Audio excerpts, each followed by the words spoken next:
pessoal, sejam muito bem-vindos ao nosso bate-papo aqui com o Renato.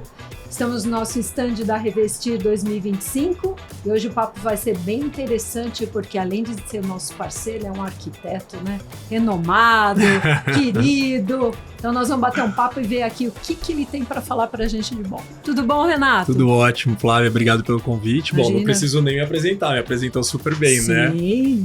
Então, na verdade, obrigada a você pela parceria, por estar podendo bater esse papo com a gente aqui e participar de mais um ano do nosso stand. Vamos lá. Ótimo. Vamos lá. Primeiro eu queria ver o seguinte, você é o nosso parceiro, sim, você divulga os nossos produtos, mas você é um profissional renomado e é o nosso cliente. Sim. Então, eu fiquei sabendo que você utilizou o nosso produto numa especificação de uma cliente sua, então eu queria saber, esquecendo que você é o nosso parceiro, o que você pode falar do contato e de poder utilizar os nossos materiais? Sim, você sabe que eu acho que para a gente se tornar parceiro, né, de uma marca, primeiro a gente tem que ter a confiança. Você precisa usar o produto, entender esse processo de fabricação, as qualidades, né, quais são as vantagens, os benefícios do material, para então levar essa especificação para o cliente, defender o seu produto como um primeiro vendedor e então colocar na casa dele com tranquilidade. Porque eu acho que o que todo profissional evita é dor de cabeça futura. Sim. E o produto de vocês, quando eu pude conhecer, eu falei, tá aí. Essa é uma solução que funciona em diversos casos. Coincidentemente, um cliente chegou a mim e falou, Renato, eu preciso reformar essa cobertura em tempo recorde. Tá. Você consegue? E é sempre assim, né, Flávia? A gente nunca tem muito tempo de projeto. Sim. Só que o que eu acredito também é a falta de planejamento acaba trazendo uma extensão de tempo de obra. Sim. Então eu gosto de me planejar, eu gosto de estudar, entender quais são os materiais, as dificuldades de projeto que eu vou implementar ali naquele desenho, para quando isso for para a obra, já está mais redondo e bem resolvido. E eu falei, ótimo, o que a gente pode fazer? Sugiro isso. Vamos trocar esse piso. De jeito nenhum. Não quero trocar o meu piso porque, primeiro, isso vai me custar muito caro e eu não tenho esse prazo. E eu fiquei refletindo, sabe, sobre isso. Eu falei, de fato, prazo não vai ter. E o prazo é o primeiro ponto que limita a nossa criação. Certo. Fato, né? Eu no 24 horas para redecorar o tempo todo, elaborava o projeto pensando nas 24 horas. Nesse caso, apesar de não serem 24 horas, serem mais, eu também tive essa limitação. E eu falei, gente, vou transformar esse piso... Quer dizer, transformar essa casa sem mudar esse piso é não transformar esse espaço. Ele tinha uma mistura de piso frio. E aí eu entrei com a sugestão para ele, eu falei, se a gente entrar aqui com laminado? Só que na área dos quartos já existia um outro tipo de piso, de revestimento, que era um amadeirado também. Falei, vamos bater o mesmo tom. A gente segue com a mesma cor, trazendo uma unidade para essa cobertura. Certo. Mas a gente aplica algo aqui que seja rápido para você. Certo. E aí, quando eu sugeri vocês, na hora ele topou e a gente fez essa instalação. E eu vou te falar uma coisa. Em um dia de trabalho, o apartamento estava transformado. Resolveu. E é muito gostoso ver isso, a transformação rápida. Foi muito legal. E ele ficou contente, feliz da vida. Ai, que legal. Porque às vezes você até toma contato, assim, você conhece o produto, mas não teve a experiência ao vivo, né? Porque uma coisa é você ter conhecimento do que é. Tem vários tipos de revestimento para todos os casos e bolsos. Isso. Mas aí, quando você está vivenciando aquele problema, você fala, puxa, e agora? E aí você aplicou aquilo que você conheceu, né? Exato. E a experiência foi boa. A experiência foi ótima. Está sendo ótima. Por que está sendo? Ele gostou tanto dessa transformação e de tudo que foi feito nessa área interna da cobertura que resolveu fazer o quê? As áreas externas da cobertura. São 2 terraços. Que legal. Então, assim, é um cara que viu a transformação e valorizou isso. Porque é importante esse cliente que valoriza a mudança da casa e valoriza a casa também, porque aí traz um reconhecimento do nosso trabalho. Então, a gente, nesse cliente especificamente, eu estou exatamente nesse cenário, fazendo ampliações de uma reforma que, a princípio, seria um tempo bem curtinho, mas agora ele já está morando lá, né? E aí você acaba até utilizando até a experiência dele para continuar fazendo o trabalho, né? Com certeza, e sabendo que ele está satisfeito com o que está sendo feito lá e o que já foi realizado também. Isso é legal, porque uma das preocupações que a gente tem, né, é você ter as soluções, é exatamente isso que a gente fala, em termos de solução para a construção civil, que seria a nossa divisão, né? mas você vê, você tem o produto, se você tivesse que especificar o piso vinílico, você já teria um tempo maior, porque você teria que preparar a base e ia danificar, né, o material que ele tem lá no revestimento, né? E o piso laminado é um tapete. E isso que você está falando foi realmente muito importante, porque eu não precisei remover o piso da casa dele, o piso existente, né? Certo. Então, o laminado ele permite esse piso sobre piso, sem sobrecarga, basicamente. Sim. Então, isso também foi um ponto importante na definição, na decisão do material, sem dúvida. Agora, falando em definição, você até tocou no quesito de produto que ele tem um piso de madeira, né? Porque quando a gente fala de estrutura de madeira, não é todo mundo que conhece, tem que ser um profissional, né? Que nem você como arquiteto, um design de interiores.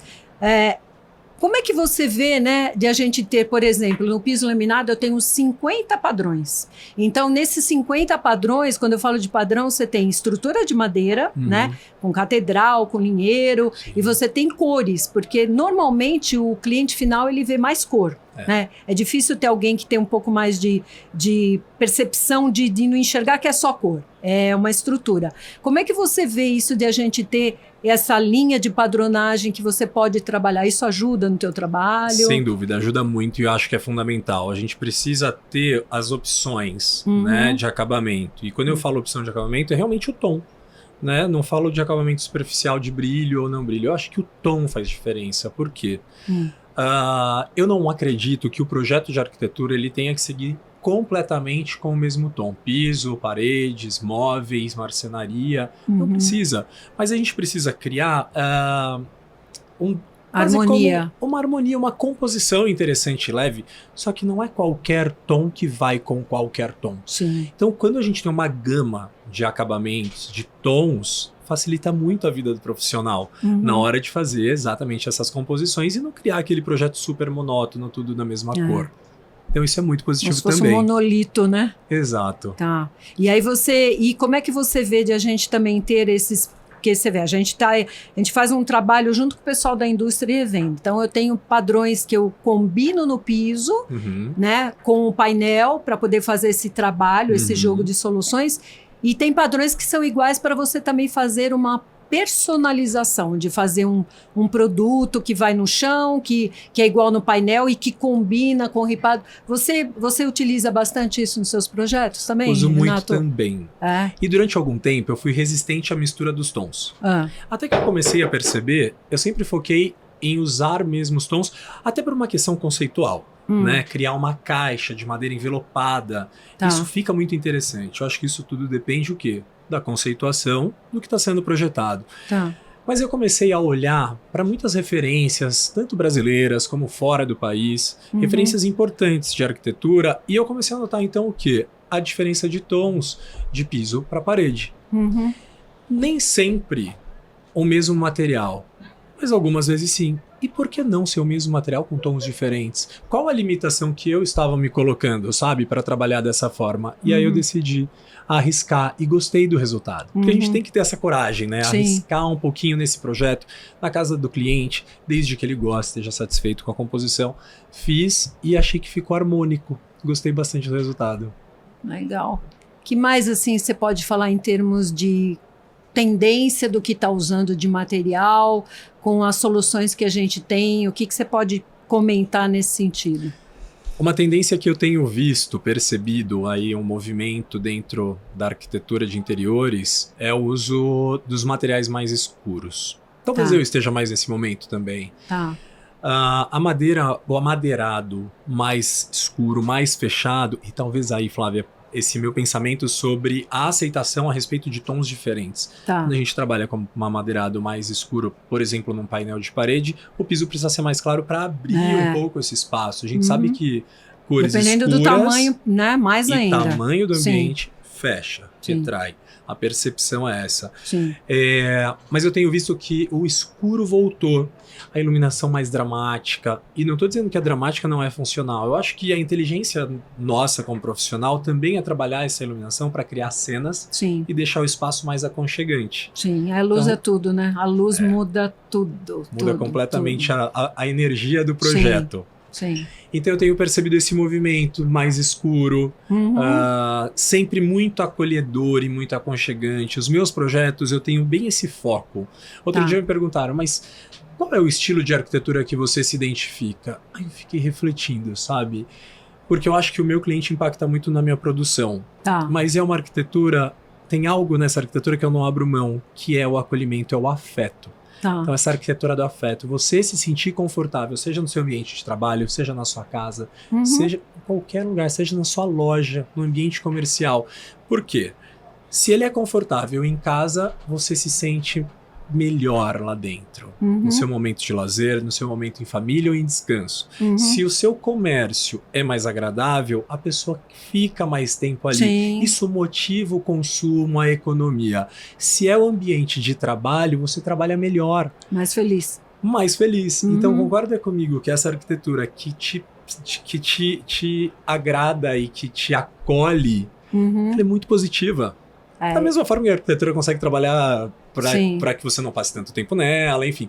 Mas definitivamente, a arquitetura do afeto eu poderia chamar como sendo o meu tipo de arquitetura. Eu acompanho você, o seu trabalho, e eu sei que você se preocupa muito com isso. Até no seu programa você costumava falar o que você gosta, né? Porque às vezes tem profissional que faz da obra, da reforma ou da construção mais uma vitrine, um showroom do que a própria casa da pessoa, que a gente sempre fala. A casa tem que ser o seu ninho, né? Ele tem que ter a sua personalidade.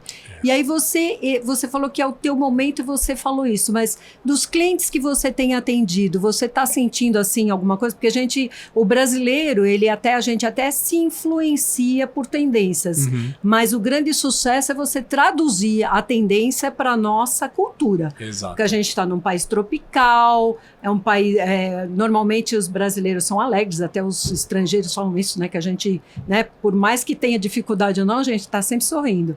Como é que você vê isso, a tradução do que é o teu momento com o do seu cliente?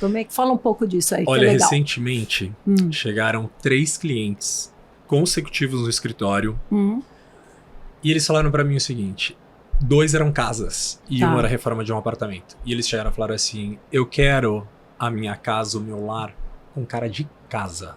Eu não quero com cara de loja. Eu quero uma coisa quente. E não tem problema se tem algo manchado, se eu tô levando algo de família. E eu achei isso tão interessante. Eu quero uma casa com cara de casa. Aí eu falei, cara, por que não seria uma cara de casa? E aí imediatamente na minha mente vem casas de revista onde parece que nunca pousou uma mosca. Tudo perfeito, né? Não mora ninguém. É tão perfeito que eu questiono a veracidade daquele projeto. Não estou questionando se ele é bom ou ruim. Eu estou dizendo que a foto ela não pode se confundir com o 3D. O 3D pode se confundir com foto, positivo. Agora a foto de uma casa se confundir com 3D é uma casa muito intocada.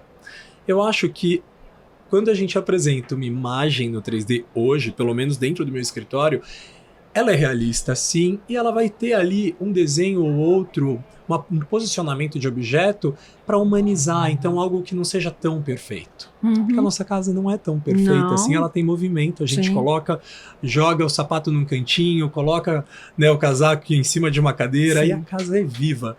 Então eu acho que essa tendência do cliente de se sentir em casa a partir do momento zero. Isso é interessante de ser estabelecido. Se você tivesse que me ajudar e dar uma consultoria em termos de padronagem ou de alguma linha, o que você poderia falar para mim? Flávia, falta alguma coisa? Eu vou te falar algo que eu gosto e que eu não encontro tanto. Mas eu já vi que vocês têm também. Ou seja, compartilhamos também do mesmo gosto, da mesma intenção. Eu gosto muito dos amadeirados quando eles trazem cor. Como, por exemplo, um amadeirado branco, em tom mais claro, mas que não entregue o tom da madeira, que me entregue os veios da madeira, sabe? Ou o amadeirado... color play bem elaborado. É isso. Eu sinto falta disso, sabe? Em tons de cinza, de branco, de azul, pode ser um azul mais acinzentado, um azul mais escuro, porque eu acho que também, muitas vezes, os clientes têm alguma resistência com relação ao tom. A gente já tentou e não deu certo. Mas eu acho que vem aí. Espera. Será? Ah, com certeza. Nossa, Sabendo gente... trabalhar fica lindo, fica incrível. Ai, mas a gente já teve umas coisas tão diferentes e o duro é que você faz um negócio diferente e só eu gosto. Aí o pessoal fala, puxa vida. A gente já teve padrões azulados, tinha até metameria, que é o que a gente fala, Sim, né? metameria. Você põe do lado do azul, ele puxava para o azul, do lado do cinza, ele puxava para o cinza. E só eu gostava. Só eu gostava, falava, puxa vida. Mas eu acho que também a exclusividade está nisso, né? Sim. Você conquistar aos poucos um público que vai se identificar com aquilo que você gosta. Eu não desisto. Eu sempre coloco. E eu ouvi do Maurício Arruda outro dia falando assim, o dia que você encontrar um cliente que te deixa ousar, ouse. Mas ouse pra valer. Porque é tão difícil encontrar cliente assim, né? O pessoal até gosta, mas tem medo, né? Tem medo. Você vê que às vezes você faz um showroom com coisa assim irreverente, o cara fala, nossa, que demais. Aí na hora de comprar vai no branco. Fala, mas você não gostou do colorido? Ah, mas eu tenho medo de enjoar. Será que o brasileiro anda um pouco inseguro? Não sei, é que também, vamos lá, né? A gente também tem que pensar, uma coisa é você poder ter a oportunidade de fazer um projeto total. Aí você mexe em tudo, aí você solta a imaginação. Você mexe na móvel, você mexe no piso, na cor da parede, mas tem gente que tem que fazer alguma coisa a mais. Já está o móvel pronto, ou então já está o piso pronto, então dá para trocar tudo. Então você tem que ver uma combinação que, né? E depende se o piso vai ser um protagonista ou vai ser só um coadjuvante. Me lembro uma vez, isso deve ter sido em 2016, Casa da Cor São Paulo 2016, Jockey Club. Tá, lembro. Acredito que tenha sido 16 ou 15. Uma sala inteira com piso de madeira, tonalizado em um verde, quase um verde água. Foi o espaço mais comentado daquele ano. Olha que interessante. Então, por que alguém tem que dar esse primeiro passo? Para encorajar os demais a entender se gostam ou não. Porque tá tudo bem não gostar também. Sim. Mas se gosta, já viu aplicado. E aí sim, toma essa decisão com menor risco. Menos insegurança. Renato, super obrigada por esse papo. Obrigado. Se pudesse, eu ficava com você até depois de amanhã. Eu até também. mais.